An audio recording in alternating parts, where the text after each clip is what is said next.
আসসালামু আলাইকুম সবাইকে। দেশ এবং দেশের বাহিরে আপনারা যারা আছেন সবাইকে মাহে রমজানের শুভেচ্ছা। রমজান আমাদের মাঝে প্রত্যেক বছর আসে আত্মশুদ্ধির উপলক্ষ নিয়ে। আমাদের যেই জড়া কুরিপু, পরহিংসা, পরশ্রী কাতরতা, রাগ, ক্ষোভ সব কিছুর ঊর্ধ্বে উঠে আমরা যেন আমাদের ইফতার, আমাদের সাওম, আমাদের তারাবি এই প্রত্যেকটি উপলক্ষের মধ্য দিয়ে আমরা যেন আত্মশুদ্ধির উপলক্ষ খুঁজে নিতে পারি।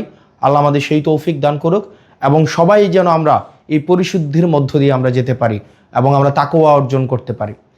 এই রমজানে প্রত্যেক বছর দেখা যায় কিছু অসাধু ব্যবসায়ী সিন্ডিকেট প্রতি বছর এই রমজানের উপলক্ষে তারা দ্রব্যমূল্যকে পুঁজি করে, দ্রব্যমূল্যকে এক রকমের সিন্ডিকেট করে আমাদের সাধ্যের বাহিরে নিয়ে যায়।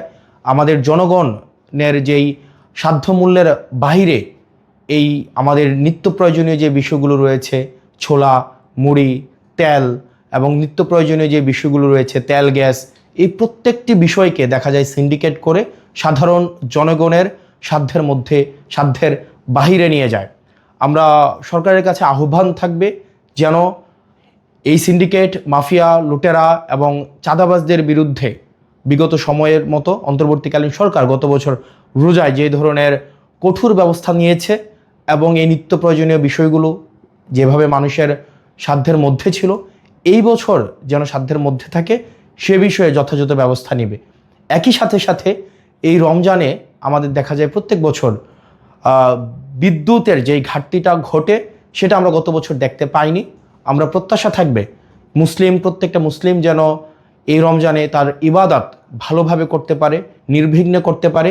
এই জন্য নিরবিচ্ছিন্ন বিদ্যুৎ সরবরাহ যেন ধর্মীয় প্রতিষ্ঠানগুলো এবং বাড়িতে নিরবিচ্ছিন্ন বিদ্যুতের যেন ব্যবস্থাটি সুনিশ্চিত হয় সে বিষয়ে যথাযথ ব্যবস্থা নেবে। আপনারা দেশে এবং বিদেশে যারা আছেন এই রমজান উপলক্ষে আমাদের মধ্যে যেই ধরনের নেতিবাচক বিষয়গুলো রয়েছে সেগুলো অতিক্রম করে বাংলাদেশের জন্য, প্রত্যেকটি মানুষের জন্য আমরা যেন ইতিবাচকতার বার্তা নিয়ে আসতে পারি। আল্লাহ আমাদের সেই তৌফিক দান করুক।